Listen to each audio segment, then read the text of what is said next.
Assalamualaikum warahmatullahi wabarakatuh.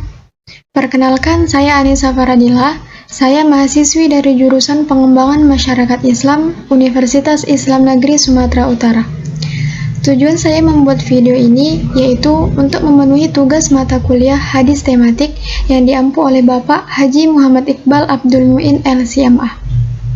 Baik, langsung saja saya akan memulai presentasi saya sesuai dengan PowerPoint yang sudah saya buat dengan judul hadis tematik.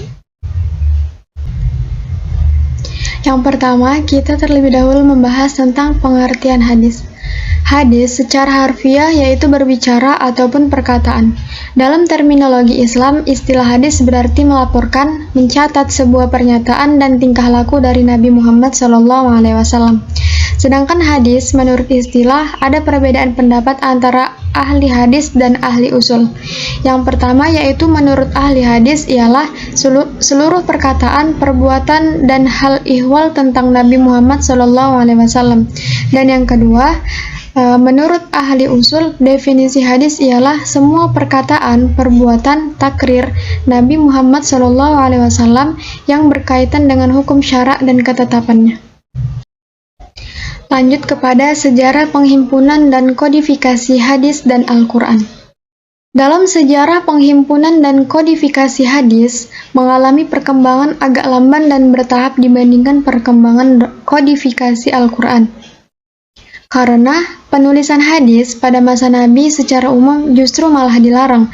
Masa pembukuannya pun terlambat sampai pada masa abad ke-2 Hijriah dan mengalami kejayaan pada abad ke-3 Hijriah.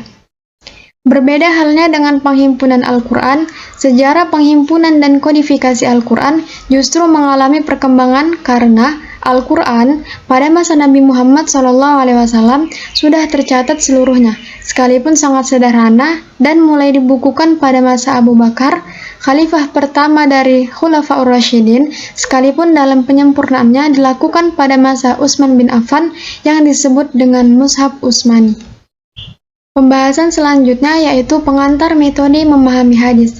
Segala sesuatu butuh cara untuk mengetahui maksud tertentu. Begitu pula dengan hadis Nabi, butuh metode pemahaman agar hadis itu bisa diketahui, dimengerti, dipahami, kemudian diamalkan. Metode adalah cara kerja yang teratur dan bersistem untuk dapat melaksanakan suatu kegiatan dengan mudah guna mencapai maksud yang ditentukan. Sedangkan pemahaman adalah proses, cara perbuatan memahami atau memahamkan. Jadi, metode pemahaman hadis ialah cara yang ditemukan seseorang untuk memahami hadis. Selanjutnya, prinsip-prinsip metodologi memahami hadis. Memahami hadis tidak semudah dengan membalikkan telapak tangan. Maka dari itu, para ulama memberikan beberapa prinsip umum sebagaimana tulisan dari Abdul Mustaqim dalam memahami hadis Nabi Muhammad SAW. Yang pertama yaitu prinsip jangan terburu-buru menolak hadis yang dianggap bertentangan dengan akal sebelum melakukan penelitian yang mendalam. Yang kedua, prinsip memahami hadis secara tematik atau maudhu'i sehingga memperoleh gambaran untuk mengenai tema yang dikaji. Selanjutnya yaitu metode maudhu'i atau tematik. Secara bahasa, kata maudhu'i berasal dari kata maudhu' yang merupakan masalah atau pokok permasalahan. Pengertian maudhu'i menurut terminologi ialah mengumpulkan berbagai hadis yang terpisah dalam kitab-kitab hadis yang berkaitan dengan topik tertentu kalau disusun dengan sebab munculnya dan pemahamannya dengan penjelasan dan pengkajian dalam masalah tertentu. Kemudian, pengertian hadis maudhu'i atau tematik menurut para ahli. Yang pertama yaitu menurut Mustafa Muslim berkata bahwa yang dimaksud maudhu'i adalah meletakkan sesuatu pada suatu tempat. Yang kedua, menurut Al-Farmawi, metode maudhu'i adalah mengumpulkan hadis-hadis yang terkait dengan satu topik atau satu tujuan kemudian disusun sesuai dengan asbab al-wurud dan pemahamannya yang disertai dengan penjelasan, pengungkapan, dan penafsiran tentang masalah tertentu.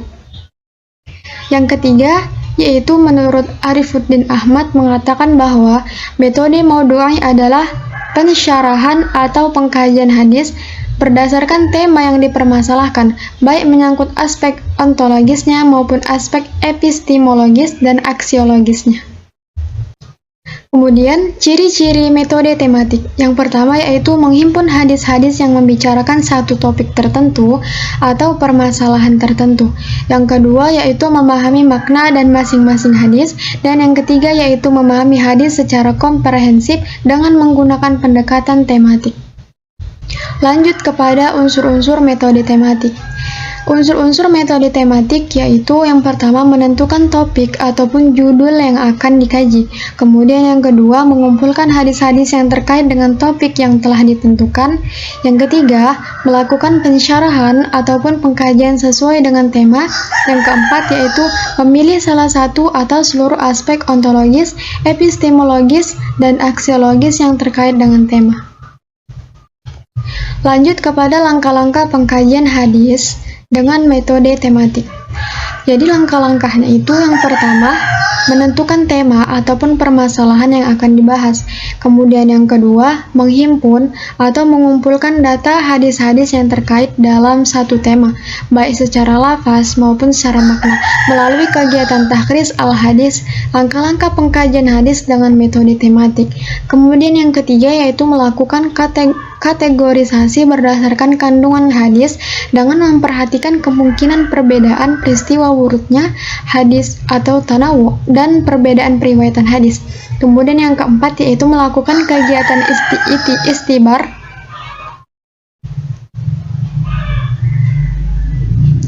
Kemudian yang keempat yaitu melakukan kegiatan iktibar dengan melengkapi seluruh sanad.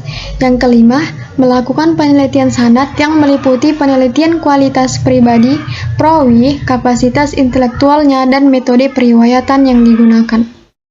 Yang keenam yaitu melakukan penelitian matan yang meliputi kemungkinan adanya ilat ataupun cacat dan syaz ataupun kejanggalan. Yang ketujuh, mempelajari tema-tema yang mengandung arti serupa. Yang ke-8, membandingkan berbagai syarah hadis. Yang ke-9, melengkapi pembahasan dengan hadis-hadis atau ayat-ayat pendukung. Yang ke-10, menyusun hasil penelitian menurut kerangka besar konsep. Dan yang ke-11, menarik kesimpulan dengan argumentasi ilmiah.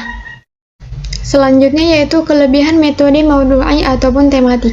Jadi kelebihannya yaitu yang pertama, dapat menjawab tantangan zaman. Yang kedua, lebih praktis, sistematis, dan dinamis.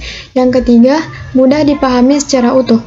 Dengan ditetapkannya judul-judul pembahasan yang akan dibahas, membuat pembahasan itu sempurna dan utuh.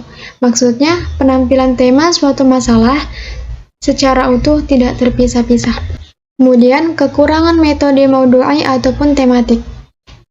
Memenggal hadis, maksudnya adalah metode ini mengambil satu kasus di dalam satu hadis atau lebih yang mengandung berbagai permasalahan. Membatasi pembahasan hadis dengan adanya penetapan judul di dalam pemahaman hadis, maka dengan sendirinya berarti membuat suatu permasalahan menjadi terbatas. Maksudnya yaitu sesuai dengan topiknya. Baik, cukup sekian yang dapat saya sampaikan. Apabila ada kesalahan, saya mohon maaf. Wassalamualaikum warahmatullahi wabarakatuh.